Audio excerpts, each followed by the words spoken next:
By combining equity and excellence, Gateway is overturning deep-seated beliefs about kids and about public education. To quote today's esteemed speaker, Condoleezza Rice, "Today, the sad fact is that for children who have the fewest options, the educational system is not delivering. If I can look at your zip code and tell you whether or not you're going to get a good education, then we have a real problem," she said. It's not enough to simply have high standards. A commitment to equity means you believe it's your job to make sure that each student meets them. Now we would like to introduce our honored speaker, former Secretary of State, Condoleezza Rice. Inspired by her parents who were both educators, Dr. Rice has always loved learning. Her education empowered her to overcome prejudice in segregated Birmingham, Alabama, and to excel in life. She became provost of Stanford University and later became one of the most influential women in our country. Well, thank you very much for this opportunity to be the speaker at this, the 10th anniversary of this wonderful program. It's been a great group that has preceded me, some marvelous minds. But clearly, this is a school that is making a difference. And so first and foremost, I would like all of us to join in a round of applause for the leadership of the school, the principals, the executive director, for the faculty of this school, and for the parents who have had the foresight and the toughness to get their kids to school here.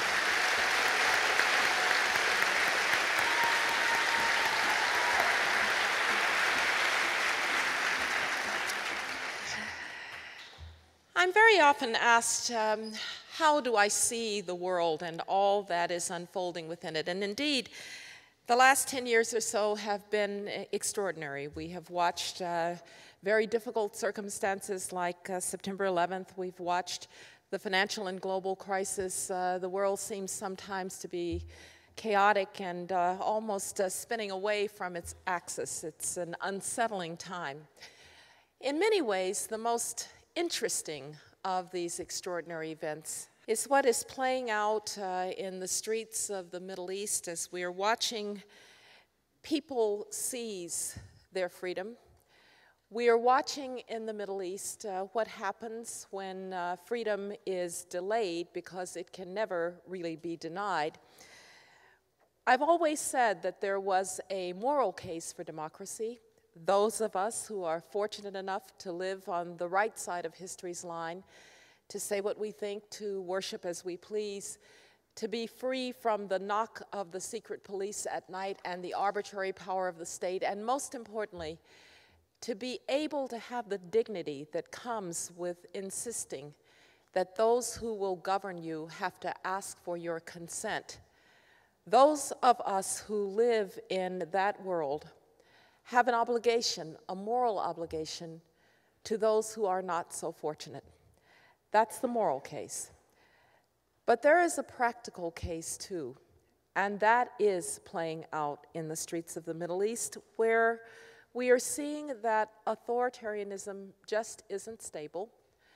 Authoritarianism isn't stable because of what I've come to call the Ceausescu Moment.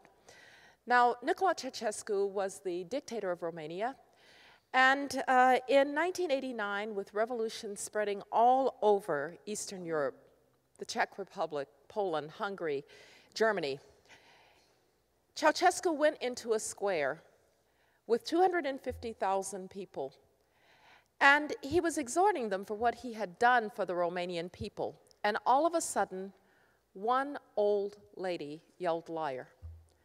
And then 10 people, and then 100, and then 100,000 people are yelling liar. And all of a sudden, Ceausescu realizes that something's gone wrong.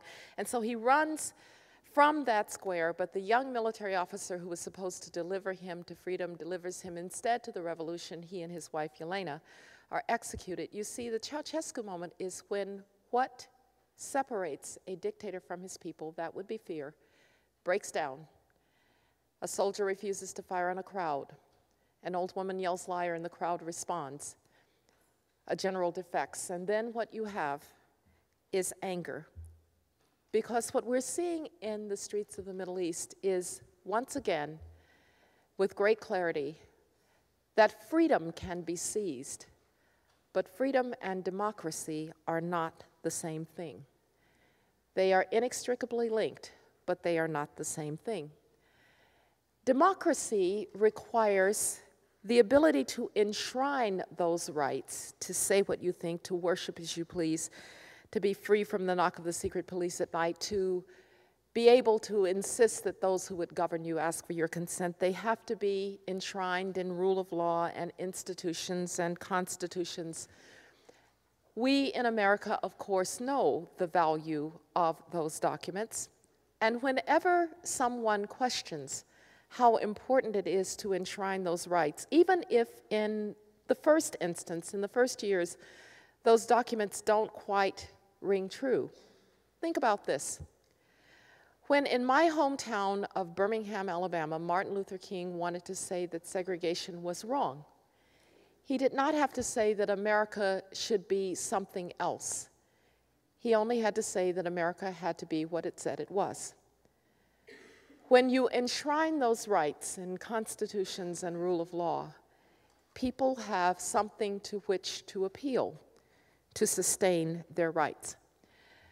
But you know, stable democracy requires more than constitutions. It requires more than rule of law. It requires more than an emphasis on rights. Stable democracy requires that there can be no tyranny of the majority, because if there is tyranny of the majority, the democracy will not long last.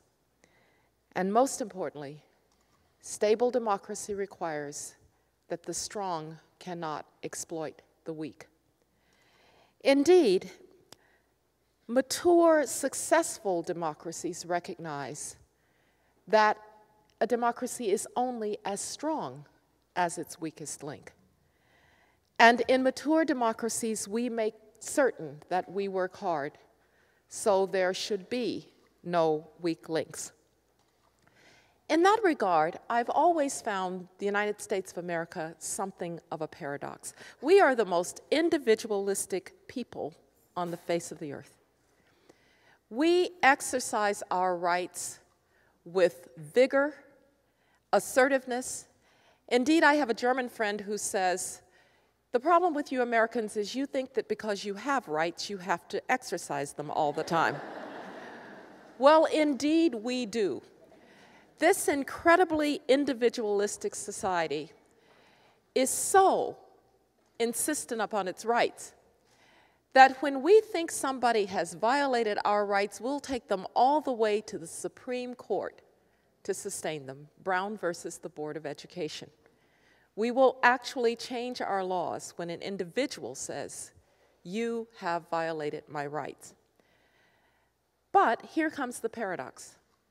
How can it be that this most individualistic of societies could also be the most philanthropic, the most communitarian?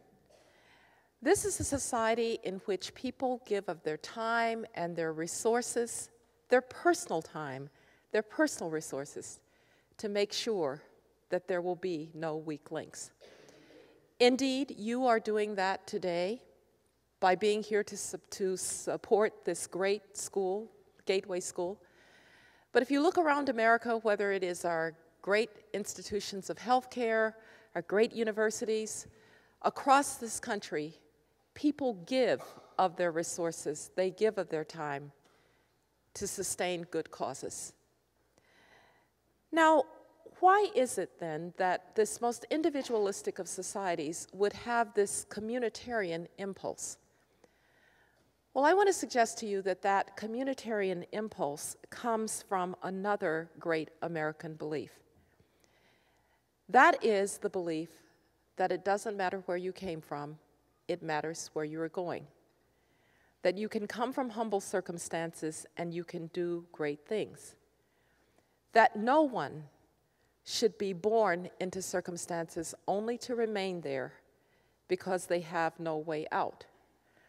That it is our responsibility as a democracy to make certain that even if you cannot control your circumstances, you can control your response to your circumstances.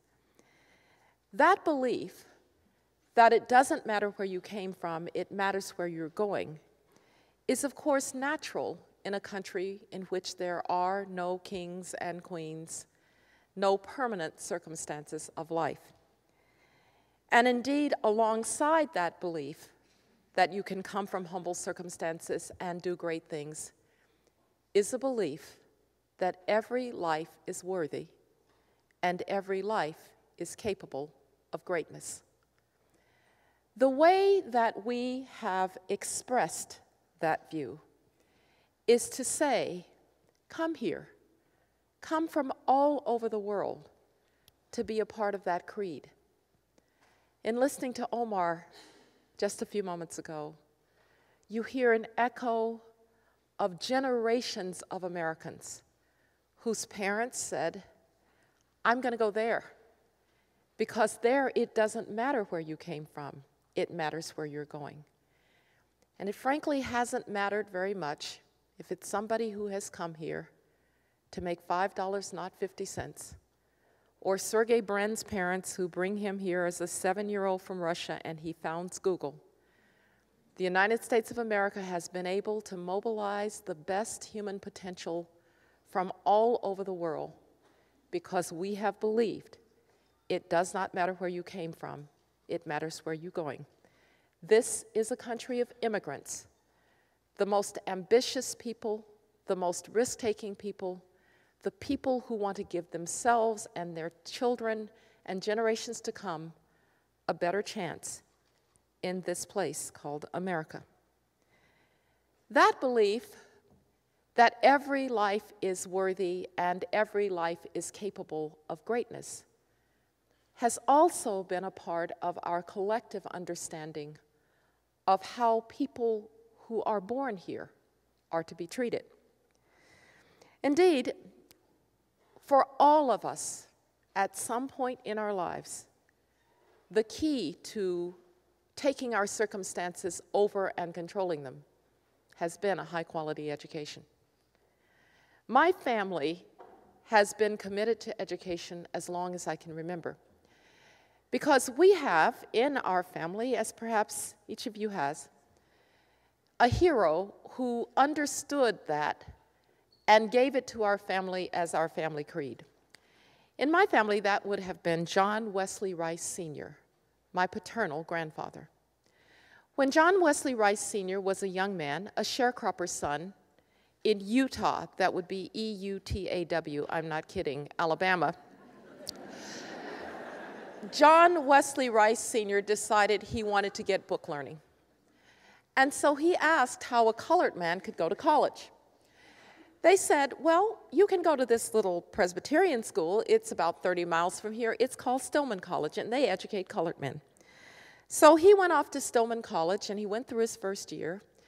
And then they said, so how are you going to pay for your second year? He said, I'm out of cotton. They said, you're out of luck. But thinking quickly, he said, so how are those boys going to college? And they said, well, you see, they have what's called a scholarship. And if you wanted to be a Presbyterian minister, then you could have a scholarship too. My granddaddy said, that's exactly what I had in mind. And my family has been college educated and Presbyterian ever since.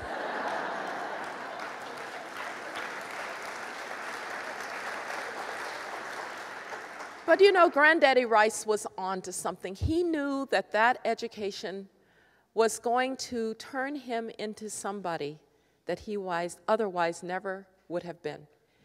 He knew the transforming power of education. He knew, too, that it would transform the fate of generations of Rices to come. Indeed, my father would go on to be college educated, and his sister, my Aunt Teresa, would go to the University of Wisconsin, and in 1952, she would get a PhD in English literature and write books about Dickens. He knew the transforming power of education. That transforming power of education is at the core of what makes a democracy stable.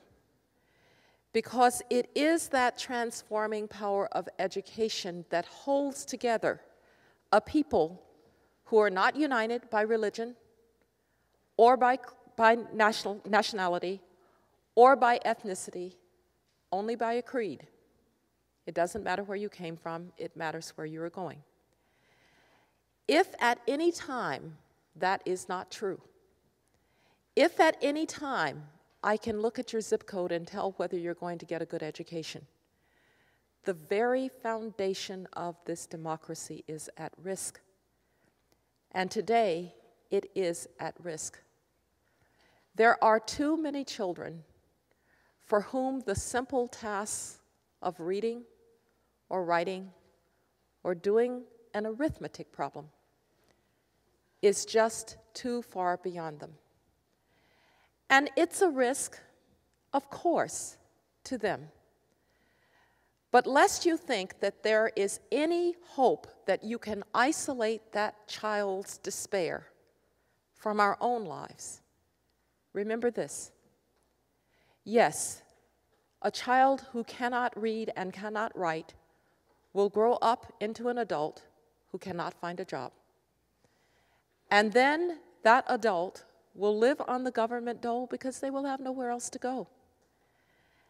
And that adult who cannot read and write will not be able to take on the jobs of the 21st century, and American competitiveness will decline. And that adult will not be able to serve in the military because today only 30% of the people who take the basic skills test to get into the military can pass it. But that adult will come back to haunt each and every one of us because it goes right to the core and right to the foundation of who we are as a people. If we believe that every life is worthy and every life is worthy of greatness, then that adult, that child who grew into that adult, says that we are not who we say we are, and that will tear apart the social fabric of this country. So much is at stake in making certain that a high-quality education is available to every child, no matter the circumstances. A high-quality education that challenges a child, not to do just that is easy, but to do that which is hard. A high-quality education delivered by teachers who care and teachers who themselves are well-trained so that they can deliver not just the skills, but the joy of an education. A high-quality education where kids can be in a safe environment and know that to learn is admired, not looked down upon by their peers. Here at Gateway, clearly high-quality education is being delivered on all of those counts. I am very proud to be here to help Gateway celebrate what it does for our kids. We need, though, so many more gateways if we are going to deliver for all of our children. Because ultimately, if any of our children can be considered to be one of those weak links, then this democracy is in trouble.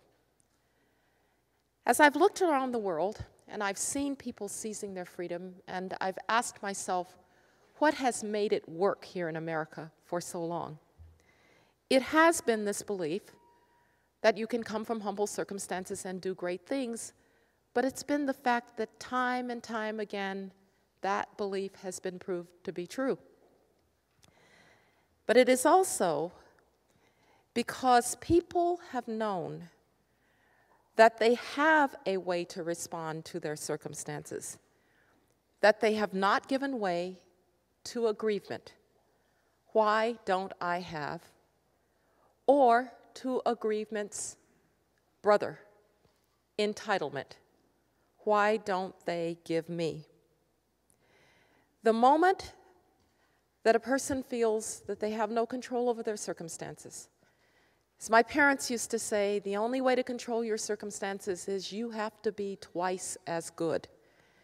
And that was said, by the way, not as a matter of debate, as a matter of fact.